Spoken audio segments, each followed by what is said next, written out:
This is a map when you fly into Pantanal.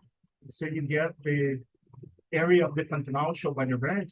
And the Pantanal is amazing because the Pantanal, it is governed by the water system. So you have basically two seasons in the Pantanal. I mean, despite the four seasons, we rely on two seasons mainly. We have the wet season, which is the summer, and we've got the dry season, which is the winter in Brazilian standards, right? But during the wet season, you can see how the water progressively comes from the east part of the tableland on the first map, right? November, December, January. It's right now in January. The water, it's more or less between the two and the first two maps of the Pantanal, right? And the water keeps running through the center of the floodplain. Between January and March, it will be like that. In the third map that I'm pointing with the pointer, the third map. So the water will be mainly concentrated at that point. So the area of the Pantanal, as Kelvin said, is the world's largest wetland, and it's listed in the 150 wetlands of Ramsar project. There's wetlands in Botswana, wetlands in South America, like in Venezuela. There's wetlands in Camargue Island, but the Pantanal is the largest of the wetlands in the world. And then, so between the months of March and June, the water keeps moving. And when you guys show up here, between the months of May and October, the water has pretty much has gone down through the Cuiabá River, taking down to the Paraguay River, and keeps going down to the Lake River. So during the 6 months of the wet season, we can include another ecosystem, another like how can I say? We can January, February, March will be the flood season. April, May, June will be the draining season. June, July, August will be more or less the dry season, and September, October, November, December will be the beginning of the rainy season. But that not always happened. Last year, for example, we didn't have a single drop of rain until the end of December. So this is a little bit of the floodings of the Pantanal rain season. And let's talk about the area. The Pantanal is subdivided in 12 subregions. We are going to be visiting the top part, northern top part of Poconé, which is the area of Poconé. And from there, you pick the bus, a safari bus, as Tom explained, and Kevin, and you drive across the Transfrontier Highway. But let's look at this map from the top area to the bottom south, to the Campo Grande area in the southern Pantanal. You have approximately 500 kilometers north to south and 300 kilometers east to west. So the Pantanal, the most wettest part of the Pantanal, it is in the center. You see so many rivers are coming from north, from east, and from the southern Pantanal and heading into the Pantanal. So there's famous rivers like Cuiabá, Quinoana River, Miranda River, and they're all running to the Cuiabá or running to the Paraguay or to the nearest river that is running to the Paraguay. The Paraguay is the most important river of the Pantanal and is the main drainer of all of this floodplain. So with the setting and the rising of the water goes out, spills out to the floodplain, to the riverbanks, out of the fields, and floats maybe 90%, 80% of the area.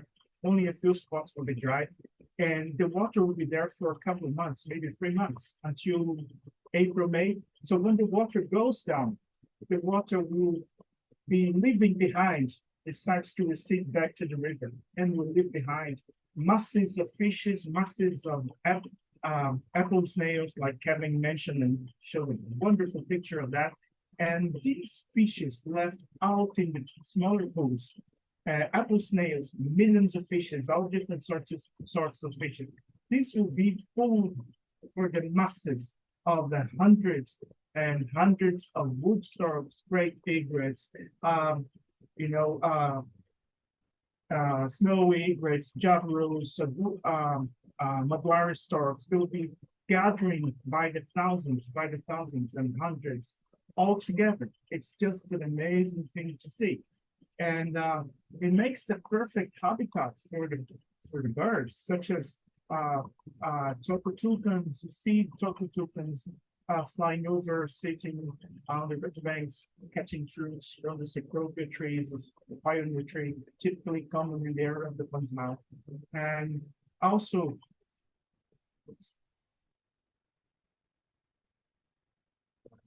also you are able to see the hyacinth macaws, which is one of the largest species of macaws down in this part of the country, and you can easily find them. Not quite easily, but you can see them most reliably. Find them in the area of the Pantanal. They're amazing. If you know where they have good trees, nesting trees and feeding trees, that's where the macaws will be, right? And also, other sorts of birds, such as gray-necked wood rails. I found this amazing shot of the amazing gray-necked wood rail plucking the eyes of a fish that had been dropped by a heron. And this heron had been chased by Caracara, and the Caracara chased it. It didn't get the fish because we approached it close by. And so the gray-necked wood rail, or red-cowled wood rail by now, as the name has got changed, it was blocking the eyes of this big fish. I never stayed long enough to figure out what happened to the fish, but certainly one other bird of prey took the fish. So other birds like the pheasant tiger heron, an immature, catching fish on the riverbank easily as we drive by, and they don't get scared because they're used to the motion and to the movement of boats going up and down in the area.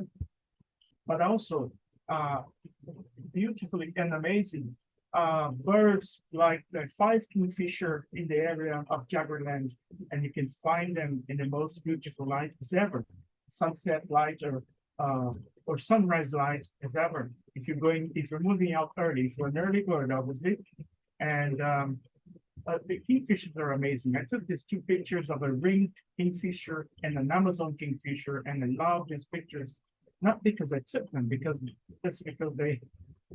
they look adorable. They look adorable. Also, iguanas, it's present in the areas of the Pantanal. Like I told Tom in the practice this morning, I love iguanas, but I don't like to see the whole extension of their body. I prefer to just take a close look of their eye and see how they look like a dinosaur, this kind of strange looking creature. And like this, that's the way I love them. And they're all over the place. If you fill your eyes and you move cruising by boat, you can see them on the tree, and it can easily approach them and get a photograph like that, or even better. Also, one of the creatures that you see them by the hundreds, by the thousands, and by the millions in the entire area of the Pantanal is a paraguayan caiman. Two very typical behaviors of these caimans. One of them is the leech in its mouth, and you can see it's, you can probably not be able to see it because the resolution is not big enough, but the one on the left has got a leech in its mouth, and the one on the right is eating fish. That happens quite commonly in shallow parts of Jaguarland when you're cruising slowly, looking for jaguars and giant otters. You find and suddenly your driver is pushing back full speed backwards because the caiman is chewing a large carry or armored catfish like that. So these amazing shots you can get down to Jaguarland.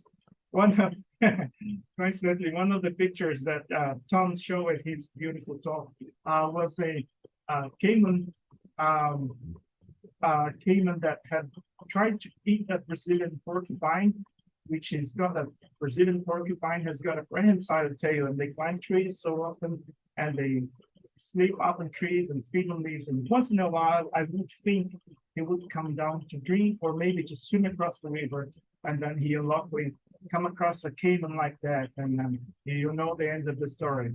Cayman has got the toothpick for free. Meal with toothpick included. That's okay.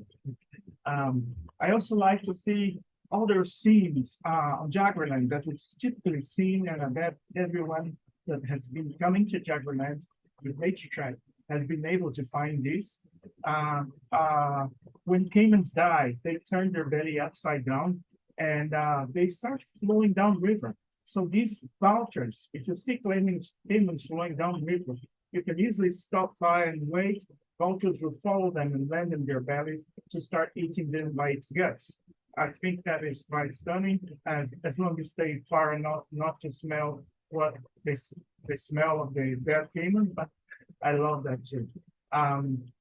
Other beautiful things you can see in the area, such as down the road as you drive by with your safari truck, you can be fortunate to come across an anaconda sunning on the roads when the traffic isn't too busy for the large pickups speeding up down the road. You can find them sunning just down the road, get off the safari vehicle, lay down on the floor and take your eye level photograph as everybody loves to do that. And I found this anaconda just on Jaguarland, a few kilometers, no more than 3 kilometers, maybe 4 kilometers far from the hotel, near a big cattle ranch. And this anaconda was resting and sunning on the riverbank easily. You could easily get a shot with your wide angle lens. So other creatures that you can find the most amazing behaviors, such as capybaras and cattle tyrants. Some birds would like to approach the capybara, sit on its head, and fly from the middle of the head and go for a horsefly and come back, and go again for a horse, or should I call it capybara fly, and come back. And then also that behavior is common in giant otters when great Kiskadee is trying to get scraps that's left over from it's going down water from the giant otter feeding from a fish. And then I was sitting close by trying to get a good angle of the fish, taking lots of stills. And I didn't intentionally took a picture of the Kiskadee, but as I was pushing down the button, I got the Kiskadee in the frame, and I love it. So this is another bird that is typically common down the Jaguarland and down the region of the Pantanal. It is the wattle jacana. We see them walking down, trotting down the lilies so often, and once in a while they also do the same, trotting down the back, walking along the back of the capybara, which is often resting on floating plants by the river on Black Lagoon and Black Channel. So incredible scenes like this can be easily watched if you got an eye, if you got a good vibe for those things. Also, I'd like to show you some not close-ups like having beautiful close-ups. So some of the South American loudest monkeys, which is the golden and black howler monkey, or simply known as the howler monkey. You can hear them before you see, and you remember that. You will hear them before you see on Jaguarland, but on Jaguarland, in the Pantanal, you can see them almost every morning or almost every day, depending on the weather, depending on what's going on with the climate. But they're pretty common in the area of the Jaguarland because it has the best riverside or riverbank forest of the entire Pantanal. Other creatures that you unpredictably come across on the Pantanal are tapirs. Tapirs are very good swimmers, and they can swim across rivers such as the Cuiabá River that could be over 100, 150 meters wide. And they're powerful swimmers. And we came across two in the same morning with one of my Naturetrek groups. So we left for the sunrise. And there we were. There wasn't even light enough to take a picture. and the skateboard came in facing us. And actually, now I remember one by the front and one by the back of the boat. So our Naturetrek clients, they got a little bit lost because they didn't know where to look or where to take pictures. I just got anyone that was easy. I got these. And later on, we got one at the entrance of the Black Lagoon. I'm sure some of you have been already to the Pantanal and you know what the word Black Lagoon means. The Black Lagoon is the Black Channel. It's one of the hot spots for jackals. It's the first place we will go in the morning and the afternoon of the lake. Also, some of the striking features or memos of the Pantanal is one of the Brazil's big five, the giant otters. It's the best place in South America to see giant otters up close, and you can see them within 5 meters distance from you. Depending on where you are, you can shoot them with wide angle lens. It's just incredible. But to make sure you get a great shot, you probably go mid-range lens. This is the giant river otters. I had them eating armored catfish, one of their favorite meals in the area of the Pantanal on Jaguarland. And you can get shots like that on the trip with Naturetrek coming to the Pantanal. It's just an amazing area to find giant otters. You will experience that as you come this year. Coming to Jaguarland, obviously jaguars is the icing on the cake, right? And I added these two pictures of jaguars and two cubs. I know it's one of the hardest things to see on Jaguarland, but luckily, Naturetrek, my last Naturetrek group last year, we were able to see a jaguar and two cubs. We filmed and photographed those, and they were able to name these two new cubs. As from now on, they will be known by the name given by Naturetrek clients. We have a whole ceremony of name votation, and it was very, very fun, very interesting to be able to name a cat and to be able to figure out what's going to happen to this cat in 10 years coming out from now. Sometimes it happens once every 2 weeks that one of the jaguars will climb a tree, Amber, or its daughter will be able to go up on the tree and rest and sleep and spend 2-3 hours and then suddenly stretch, change position, walk down, or maybe if a caiman come across from underneath the branch where she will stretch, get ready, and jump on the caiman. So jaguars from Jaguarland, they use trees to rest, but also if the opportunity it's possible, they will jump on the caiman that easily.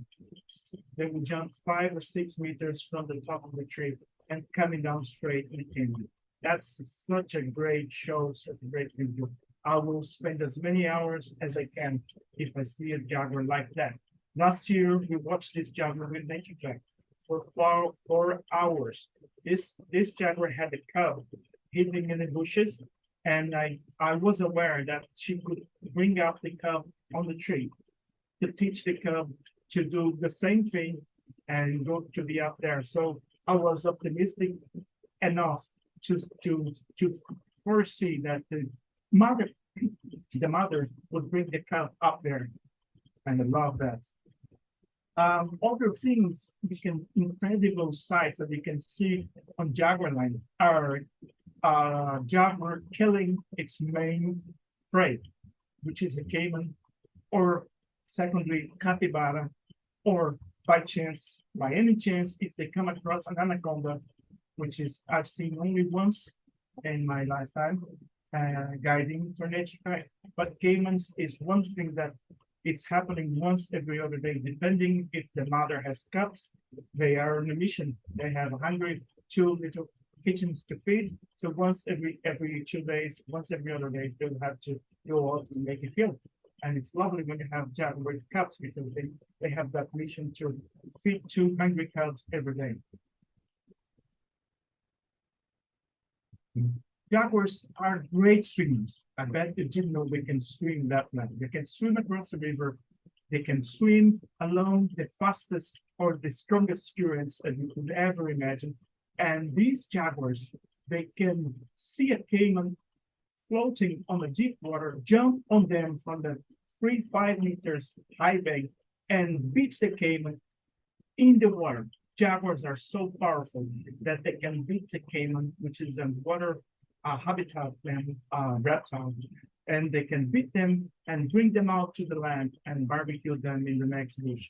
Jaguars are amazing. They have the cat's most powerful bites of all the big cats, even bigger cats like lion and tigers. And jaguars have got the most powerful bites, and the caimans will stand no chance to them. And we found this jaguar walking along the sandbank, and we followed for nearly an hour until she decided to go into the bushes. But for this last 60 minutes, we had the cat running, the cat jumping in the water, the cat sniffing, the cat scent marking, the cat swimming, the cat playing with butterflies and running along the sandbank. So it all depends that making the best of the deal you get in your hands. And so Jaguarland is the place to see that. The portrait that you want, if you want the jaguar portrait, you could easily get that coming to the Pantanal with Naturetrek. Naturetrek will take you to the right place, and if that's a jaguar that you fancy, that's what you can get. Plus, besides that, a ton of other things, just more than just jaguars. It's a lot. There's a lot to see in the Pantanal that we see. I thank you very much.